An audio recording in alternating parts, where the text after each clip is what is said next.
মা বাবার দোয়া সন্তানের জন্য বিফলে যায় না। দোয়া তো করেন ছেলে যেন স্কুলে চান্স পায়, কলেজে চান্স পায়, ফার্স্ট হয়, অমুক হয়, তমুক হয়, করেন এসব দোয়া। এটাও দোয়া করেন আল্লাহ ছেলে যেন আল্লাহর ওলি হয়, নেককার হয়, আল্লাহ আপনার জন্য প্রিয় বান্দা হয়। এই দোয়াগুলো ভোর রাতে উঠে করেন, ৫ ওয়াক্ত নামাজের পরে করেন, বিভিন্ন দোয়া কবুলের সময়গুলোতে করেন, সকাল সন্ধ্যায় করেন, শুক্রবারে আসরের পরে করেন। এরকম দোয়া কবুলের সময়গুলোতে আল্লাহর কাছে সন্তানের জন্য চোখের পানি চেয়ে নেন।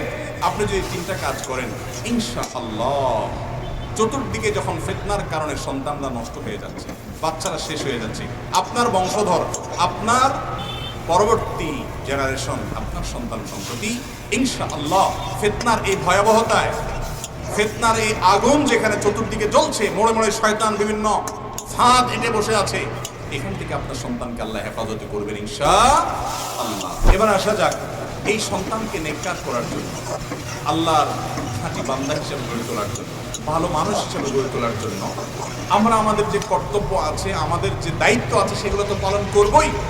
কিন্তু এই দায়িত্বগুলো পালন করার পাশাপাশি তারা যেন ভালো মানুষ হয়, সেজন্য আমরা সংক্ষেপে তাদের জন্য কোন রুট অবলম্বন করতে পারি, কি কি আমল করতে পারি, তার ভিতরে সর্বপ্রথম আমলটা হলো তাদের সামনে দৃষ্টান্ত স্থাপন করা মানে সন্তানদের সামনে নিজেরা ভালো মানুষ হয়ে তাদেরকে আদর্শ দেখানো। একটা কথা আমরা সবাই জানার কথা, সেটা হলো ছোট শিশুরা শুনে শুনে, পড়ে পড়ে যা শিখে তার চাইতে বেশি শিখে দেখে দেখে। কথা কি বুঝতে পারছেন?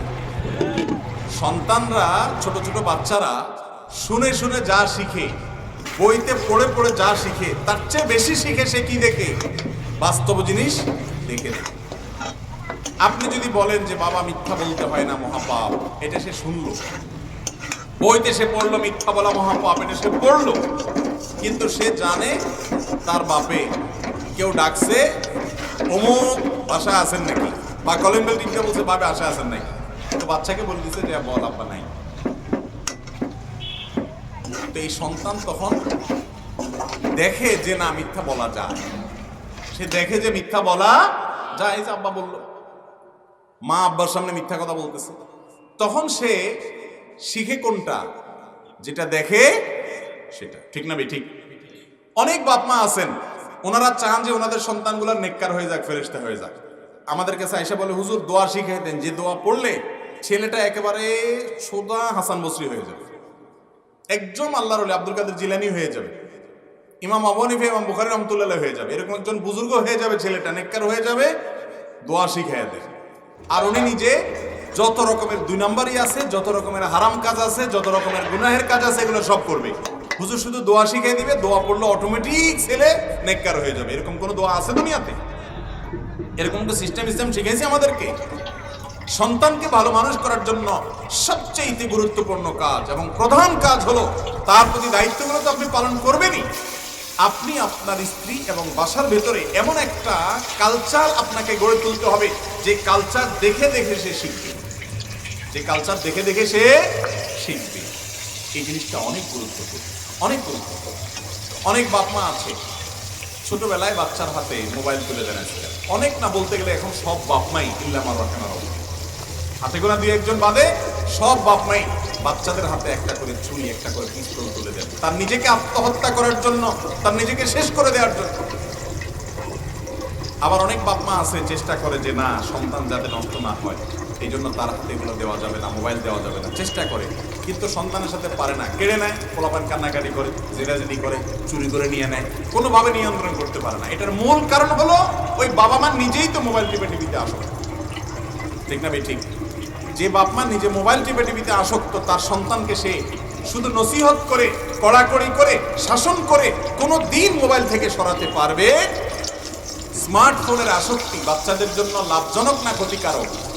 কোনো সন্দেহ আছে? করে ব্রেইনের ক্ষতি করে, চিন্তার ক্ষতি করে, শারীরিক স্থূলতা তৈরি করে।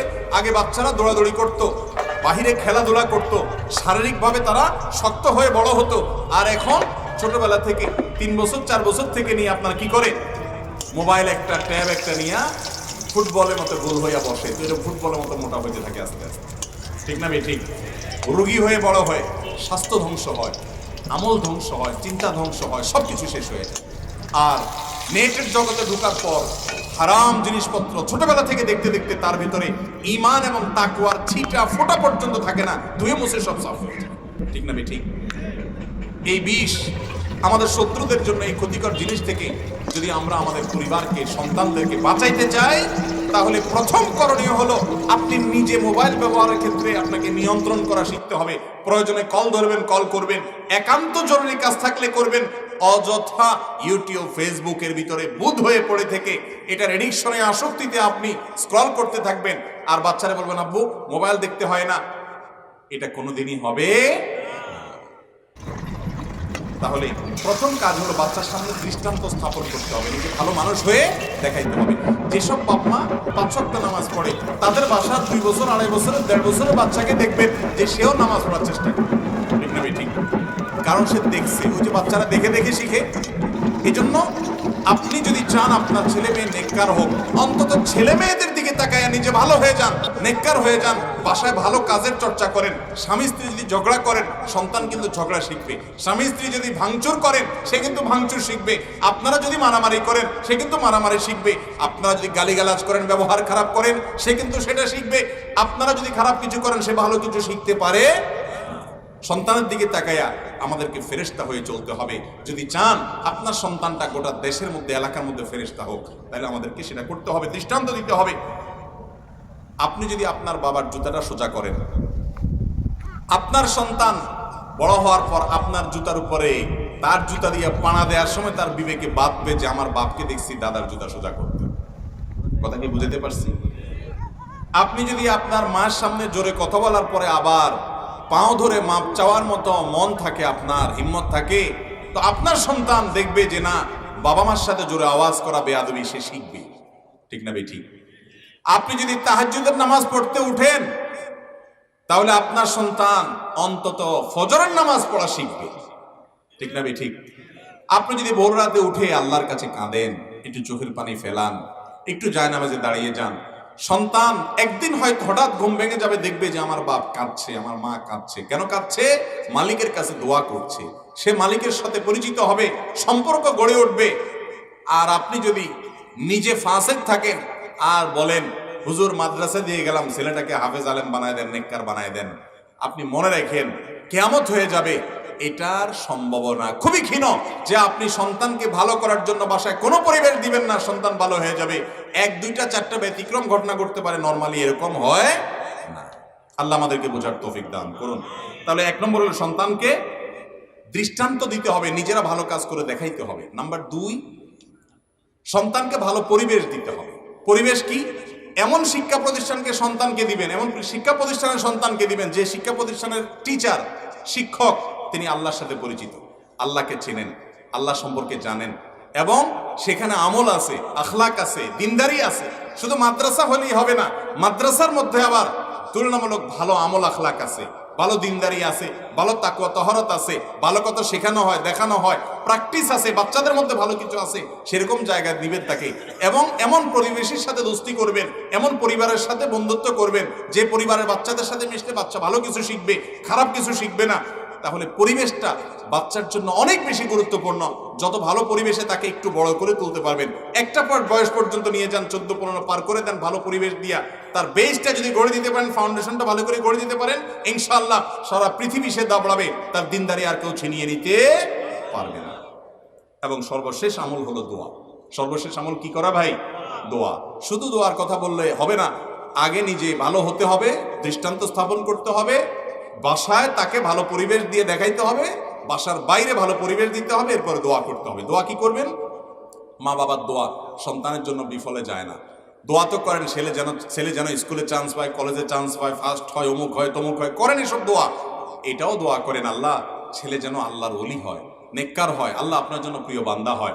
আর এই জন্য আল্লাহ নবী জাকারিয়া আলাইহিস সালামের দোয়া, আল্লাহ নবী ইব্রাহিম আলাইহিস সালামের দোয়া কোরআনে আল্লাহ তাআলা উল্লেখ করেছেন কিভাবে সন্তানকে নেককার হওয়ার দোয়া করে আল্লাহর কাছে চেয়ে নিতে হয়। জাকারিয়া আলাইহিস সালামের দোয়া, রব্বি হাবলি মিন লাদুনকা যুররিয়াতান তাইয়্যিবা ইন্নাকা সামিউদ দুআ। হে আমার রব, আপনি আমাকে নেক সন্তান দান করেন, কারণ আপনি দোয়া শ্রবণ করেন। রব্বি হাবলি মিন লাদুনকা যুররিয়াতান তাইয়্যিবা, আল্লাহ নেককার সন্তান চাই আপনার কাছে, আপনি দোয়া শ্রবণ করেন। আল্লাহর কাছে আরো দোয়া করেন, রব্বি হাবলি মিনাস সলিহিন, আল্লাহ নেককার সন্তান আমাকে দান করেন, রব্বি হাবলি মিনাস সলিহিন। এরপরে যেটা বললাম, রব্বানা হাবলানা মিন আজওয়াজিনা ওয়া যুররিয়াতিনা কুররাতা আয়ুন ওয়াজআলনা লিল মুত্তাকিনা ইমামা। সূরা ফুরকান 74 নম্বর এটা দোয়া করেন। এরকম বিভিন্ন দোয়া করেন। এই দোয়াগুলো ভোর রাতে উঠে করেন, 5 ওয়াক্ত নামাজের পরে করেন, বিভিন্ন দোয়া কবুলের সময়গুলোতে করেন, সকাল সন্ধ্যায় করেন, শুক্রবারে আসরের পরে করেন। এরকম দোয়া কবুলের সময়গুলোতে আল্লাহর কাছে সন্তানের জন্য চোখের পানি চেয়ে নেন। আপনি যদি 3টা কাজ করেন, ইনশাআল্লাহ চতুর্দিকে যখন ফিতনার কারণে সন্তানরা নষ্ট হয়ে যাচ্ছে, বাচ্চারা শেষ হয়ে যাচ্ছে, আপনার বংশধর, আপনার পরবর্তী জেনারেশন, আপনার সন্তান সন্ততি ইনশাআল্লাহ ফিতনার এই ভয়াবহতায়, ফিতনার এই আগুন যেখানে চতুর্দিকে জ্বলছে, মোড়ে মোড়ে শয়তান বিভিন্ন ফাঁদ এঁটে বসে আছে, এখান থেকে আপনার সন্তানকে আল্লাহ হেফাজত করবেন ইনশাআল্লাহ। চেষ্টা করবো তো আমরা সবাই। আমাদের সন্তানরা যদি নেককার হয় তাহলে গোটা দেশ নেককার হয়ে যাবে, আমরা ভালো থাকবো, গোটা দেশ ভালো হবে, ভালো নাগরিক পাবে। চেষ্টা করবো তো আমরা ইনশাআল্লাহ। সন্তানকে আমরা খারাপ সন্তানদের সাথে যেন না মিশে, খারাপ বাচ্চাদের সাথে যেন না মিশে ভালো পরিবেশ দিব এবং মনিটর করব। আজকাল আধুনিকতার নাম দিয়া, স্বাধীনতার নাম দিয়া সন্তানদেরকে অনেক সময় দেখা যায় যে না এই বয়সে তারা একটু আধটু করে, এই যে একটা ছাড় আপনি দিলেন, এই ছাড়ের পরে একসময় চোখের পানি পড়বে, চোখে হাত দিয়ে কাঁদবেন, কিন্তু আপনার কোনো কাজে আসবে না। তখন অনেক বাপ মা আছে যে ছেলে মেয়ে যখন নষ্ট হয়ে যাচ্ছে, তাদের যখন বিপদগামিতার ভয়ের সময়, ওই সময়টাতে তথাকথিত স্বাধীনতার নামে ছাড় দেয়। আবার অনেকে কড়াকড়ি করতে গিয়া ভেঙে ফেলে, অতিরিক্ত করতে গিয়ে সীমা লঙ্ঘন করে। এই দুইটাই ভুল। শরীয়তের সীমানার মধ্যে থেকে আমাদের সন্তানকে আমরা নেককার করে তোলার চেষ্টা করব। শেষ কথা হলো, নিজে বাবা মা হিসাবে আপনার অধিকার কি আছে সেটা চিন্তা আপনি করার দরকার। এটা সন্তানের কর্তব্য, সে করবে। তার বাপ মার প্রতি কি কর্তব্য, আপনি বাপ মা হিসাবে দায়িত্ব হলো আপনার কর্তব্য চিন্তা করা, যে সন্তানের প্রতি আমার কর্তব্য কি আছে, সেটা আমি ঠিক মতো আদায় করলাম কি করলাম না। খেয়াল করবো তো সবাই ইনশাআল্লাহ। আমরা সবাই যখন যার যার দায়িত্ব, যার যার কর্তব্যটা শতভাগ ঠিক মতো আদায় করব, জান্নাতুল ফেরদাউস আল্লাহ রাব্বুল আলামিন সে মানুষগুলোর জন্যই রেখেছেন। আল্লাহ তাআলা আমাদের সবাইকে এই মাহফিলে যেভাবে একত্রিত হলাম, এখানে যেরকম আমরা শুনলাম কোরআন এবং হাদিসের কথা, এই কথাগুলোকে শুনে শুনে আমল করে জান্নাতে গিয়ে জান্নাতের আঙ্গিনাতে এরকম একত্র হওয়ার তৌফিক দান করুন। ওয়া আখিরু দাওয়ানা আনিল হামদুলিল্লাহি রাব্বিল আলামিন।